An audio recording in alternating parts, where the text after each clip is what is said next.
November 22, 1963, 12:36 p.m., Parkland Memorial Hospital, Dallas, Texas. A 34-year-old surgeon named Robert McClelland walks into Trauma Room 1 and sees the President of the United States on the table. McClelland moves to the head of the table. He puts on gloves, and for the next 10 to 15 minutes, he stands 12 to 18 inches from John F. Kennedy's shattered skull. What he sees will haunt him for the rest of his life. A massive wound in the back of the president's head, large enough to fit a fist. Bone, scalp, and brain tissue hanging from the opening. McClelland knows exactly what this means. He has treated hundreds of gunshot wounds. This is an exit wound, and it is in the back of the head, which means the fatal shot came from the front. But here's the problem. The official story says every bullet came from behind, from the 6th floor of the Texas School Book Depository. If the Parkland doctors are right, the fatal shot came from the front. That means a second gunman. That means a conspiracy. 8 doctors stood in Trauma Room 1 that afternoon. They all saw the same wounds, and then, one by one, they were told to stay silent. If this investigation changes how you see the JFK assassination, subscribe now. We follow the evidence the official story left behind. 12:38 p.m., Parkland Memorial Hospital. The doors to Trauma Room 1 swing open. Dr. Robert McClelland steps inside, hands still raw from scrubbing in. The smell of antiseptic mixing with something metallic and heavy in the air. The president lies motionless on the gurney. His hair is soaked with blood. A wound, wide and raw, gapes at the back of his skull. Bone missing, scalp peeled away, brain tissue exposed. McClelland stands no more than a foot from the injury. He's seen gunshot wounds before, but nothing like this. Blood pulses from the cavity with each chest compression. The texture of the wound, the torn edges, the missing bone, these are the signs he's trained to read. In his mind, there is no doubt. This is an exit wound. The force that made it came from the front, not the rear. All around him, colleagues move with practiced speed. Dr. Malcolm Perry works to clear the airway, searching for a pulse. Dr. Charles Crenshaw prepares a chest tube. A nurse calls out the time. The room is silent except for the hiss of oxygen and the rhythmic slap of hands on the president's chest. McClelland glances at the clock. Just minutes have passed since the president arrived. He will later write down what he saw, location, size, the way the wound looked. Not in flowery language, just the facts. But those facts are burned into his memory. A fist-sized hole in the back of the head, blood everywhere, no sign of life. Think about what that means. A wound like that in that location points to a bullet fired from the front. Yet, already outside these walls, a different story is forming. 8 doctors see the same thing. 8 doctors write it down. What happens next will test the limits of evidence, memory, and power. Within hours of President Kennedy's death, the official explanation began to harden. The Warren Commission's report would later state without hesitation, the entrance wound is located in the occipital region of the skull, consistent with a bullet trajectory from the rear of the head. The Bethesda autopsy echoed this, describing a single shot entering from behind, exiting forward, and no evidence of a second bullet from the front. At a press briefing the day after the autopsy, Commander James Humes told reporters, "The evidence points to a single gunshot entering the rear of the head and exiting forward. There is no indication of a second projectile from the front." But in Dallas, 8 trauma surgeons had written something different. In their immediate notes, they described a wound at the back of the head so large and ragged, they believed it was an exit wound. A wound made by a bullet traveling from front to back. Dr. Malcolm Perry, who performed the tracheotomy, identified the neck injury as an entrance wound. Dr. Ronald Jones and Dr. Charles Crenshaw agreed. Their reports, written within hours, matched in every essential detail. On one side, a team of Dallas surgeons, trained to read the language of gunshot wounds, describing what they saw at arm's length. On the other, an official narrative written in Washington that insisted every shot came from behind.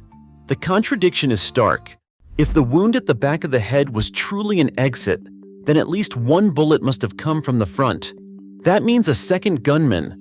That means conspiracy. Think about what that means. Two versions of the same wounds recorded within hours, and only one could be true.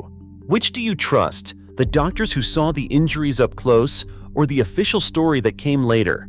If this investigation changes how you see the JFK assassination, subscribe now. We follow the evidence the official story left behind. Dr. Ronald Jones stood at the head of the table, chart in hand, watching the clock as precious seconds slipped away. 12 minutes after the president arrived, Jones pronounced him dead. In his same-day memo, Jones described the neck wound as an entrance, small, round, with clean edges just below the Adam's apple. He had seen gunshots before. To him, there was no mistaking the direction. The bullet had come from the front. Dr. Charles Crenshaw, the youngest surgeon in the room, later wrote about what he saw that day. He remembered the gaping wound at the back of the head, the torn scalp, the brain exposed. In his account, the damage was so severe that it could only be an exit wound. Crenshaw insisted, even decades later, that the evidence pointed to more than one shot and more than one direction. Parkland's trauma team was trained for emergencies, car crashes, shootings, the worst Dallas could throw at them. Each doctor wrote down what he saw, sometimes in hurried handwriting, sometimes in clipped medical shorthand. But their notes agreed on the essentials: a small, neat wound in the throat, a massive, ragged wound at the back of the head.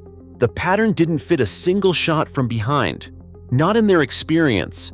Not by the rules of anatomy and ballistics they relied on every day. One detail still lingers in the record. The hospital administrator's memo from that afternoon mentions a sketch of the wounds, drawn by one of the surgeons. That sketch has never surfaced. It's one more piece of evidence, like so many others, that vanished before it could be examined. Think about what that means. 8 doctors, working side by side, came to the same conclusion. At least one shot struck from the front. Their consensus was clear, their reports immediate, but the official story would soon move in a very different direction. At 2:16 p.m., less than 2 hours after President Kennedy was declared dead, Dr. Malcolm Perry faced a packed press room at Parkland Memorial Hospital. Reporters pressed in, notebooks ready, the air thick with confusion and urgency. Perry, calm but visibly shaken, described the wounds he'd just seen. He told the assembled press that the neck wound was a small, round hole with clean edges, appearing to be an entrance wound. His words were recorded on the spot, transcribed into the official press briefing transcript. The statement landed like a thunderclap. If the throat wound was an entrance, then at least one shot had come from the front. Within minutes, the questions grew sharper. Reporters asked Perry to clarify. Was he certain? Did he mean the bullet entered from the front of the president? Perry answered carefully, repeating that the wound was compatible with an entrance wound. The meaning was unmistakable. The story of a lone gunman firing from behind began to wobble, right there in the hospital basement. But as the press conference ended, something else happened. Something not captured in the official transcript. As Perry stepped away from the podium, a man in a dark suit leaned in. According to Perry's later recollection, the man identified himself as Secret Service and whispered, "You must never say that was an entrance wound again, if you know what is good for you." Perry never spoke to the press about the wound again. He declined every interview for decades. Think about what that means. The first public account of Kennedy's wounds, given by the doctor who saw them up close, was met not with debate, but with a warning. The official story was already closing in. Dr. Earl Rose stood in the hallway outside Parkland's trauma suite, white coat buttoned, law book in hand. Texas Health and Safety Code section 24.07 was clear. Any victim of homicide in Dallas County could not be removed before the medical examiner performed an autopsy. Rose had handled hundreds of cases. He knew the law wasn't a formality. It protected the chain of evidence for any future trial. But this time, the victim was the president. Secret Service agent Roy Kellerman, tall and unyielding, blocked the way. His orders were simple. The president's body was leaving for Washington, no exceptions. Rose read the statute aloud. Kellerman shook his head. Around them, the hospital corridor grew tense. Nurses and doctors watched as the standoff stretched from minutes to half an hour. Rose demanded a written waiver. Kellerman refused. The agents made it clear this wasn't a negotiation. They had the authority, and they would use it. The confrontation wasn't just about legal codes. It was about who controlled the evidence of a murder, local law, or the federal government. Rose warned that removing the body without an autopsy would break the law and compromise any future prosecution. Kellerman repeated his order. The Secret Service closed ranks, hands at their sides, holstered weapons visible. The tension in the hallway was thick enough to taste. After 30 minutes, the agents moved. The president's body was wheeled out, past Rose, past the protesting staff, and into the waiting hearse. No Dallas autopsy. No local forensic record. The chain of custody, broken in plain sight. Think about what that means. The law meant to protect the truth was set aside, right there in the hospital. From that moment on, the evidence and the story would belong to Washington. Bethesda Naval Hospital, November 22, 1963. The president's body arrives under armed guard. The autopsy will not be performed by civilian forensic pathologists, but by 3 Navy doctors: Commander James Humes, Lieutenant Commander J. Thornton Boswell, and Colonel Pierre Fink. Humes, the lead, is chief of pathology at Bethesda. His only formal forensic training, a single week-long course taken a decade earlier. Boswell is an administrator with no board certification in forensic pathology. Fink, flown in from the Army's Armed Forces Institute of Pathology, is the only member with recognized forensic credentials. Inside the autopsy suite, the atmosphere is tense. Military officers and federal agents line the walls. Doors are guarded. Civilian experts are not allowed, despite requests from the pathologists themselves. Every move is watched. Every note, every photograph passes through the military chain of command before it leaves the room.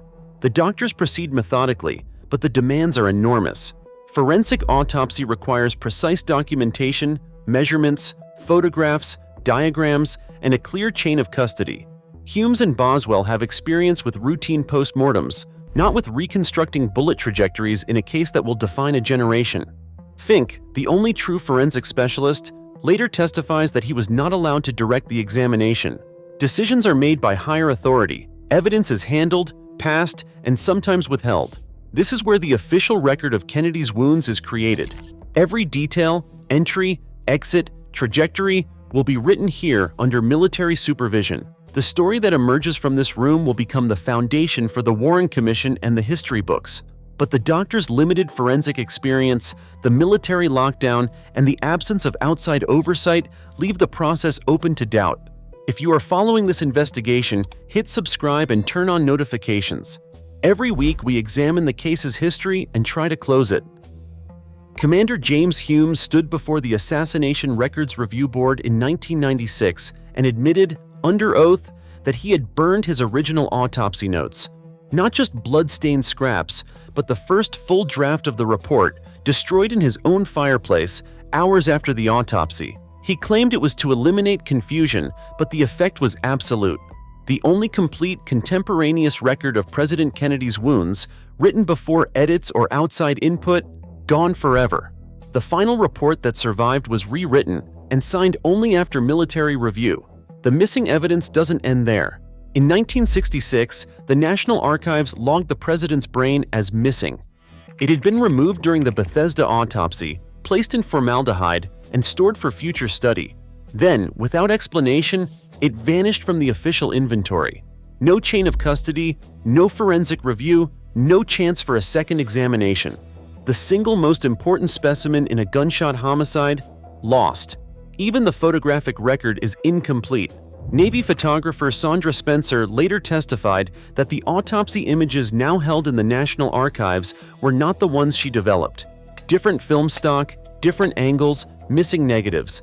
No inventory logs exist to explain the gaps. When Parkland doctors were shown the official photos decades later, their reactions were unanimous. Not what we saw. Meanwhile, those who challenged the official story faced professional attack. When Dr. Charles Crenshaw published his account of multiple wounds, the Journal of the American Medical Association branded his claims a fabrication. He sued for defamation. The case was settled in 1995, but the damage to his reputation lingered. Think about what that means. Not just evidence lost, but voices silenced. When records disappear, so does the chance for truth. You decide. Decades after the events in Dallas and Bethesda, the contradiction between what the Parkland doctors saw and what the official record claimed has only grown sharper. In 2023, a new documentary brought surviving members of the trauma team together, placing the government's own photographs in front of them. The images, officially cataloged as NARA photo K9273 and others, showed wounds that, according to the doctors, simply did not match their memories. Dr. Robert McClelland studied the glossy prints in silence before stating, "That is not what we saw." Dr. Malcolm Perry and Dr. Ronald Jones echoed the same verdict. The wound in the back of the head, as shown in the photos, appeared smaller and tidier than the gaping exit wound they described in their notes and testimony. The throat wound in the official images looked altered, nothing like the small round hole Perry had called an entrance. The visual mismatch did not stop with the doctors.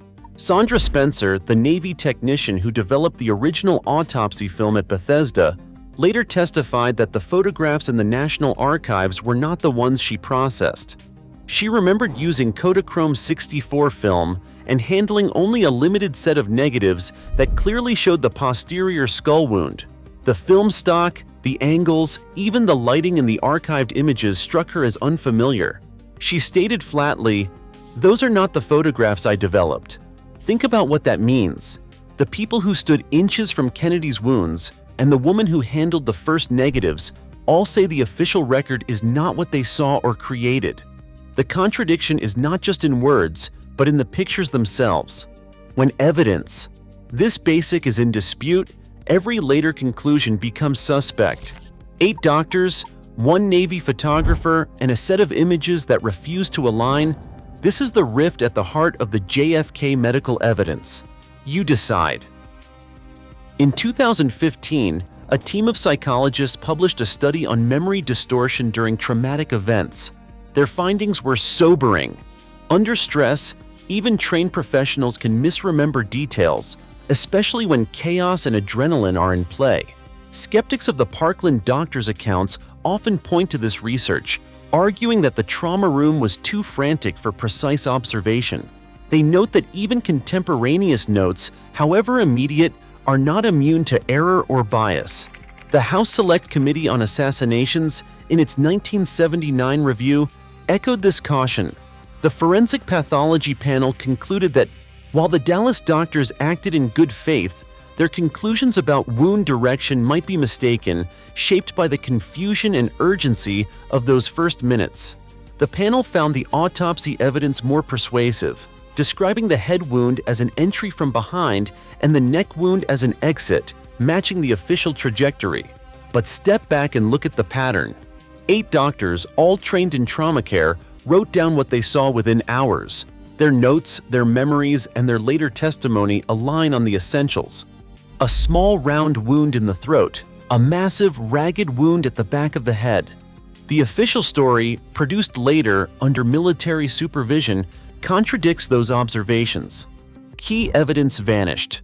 The original autopsy notes, the president's brain, the wound sketch. When the Parkland doctors were shown the official photos decades later, they rejected what they saw. Even the Navy photographer who processed the original film said the archived images were not hers. Consider what that means. Memory is fallible, but so is an official record built on missing evidence and silenced witnesses. The story of JFK's wounds is not just a medical puzzle, it is a test of how far power can reach to define the truth. If this investigation changed how you see the JFK assassination, hit that like button. Subscribe and turn on notifications for our next investigation. Drop a comment. Why were the Parkland doctors silenced? 8 doctors, 1 truth, 60 years of silence. You decide. Today, critical JFK files remain classified and key forensic material is still missing. When evidence is suppressed, the truth becomes not just a matter of history, but of trust in every institution meant to protect it. 60 years later, silence still echoes louder than answers. If this investigation changed how you see the JFK assassination, hit that like button. Subscribe and turn on notifications for our next investigation. Drop a comment. Why were the Parkland doctors silenced? 8 doctors, 1 truth, 60 years of silence. You decide.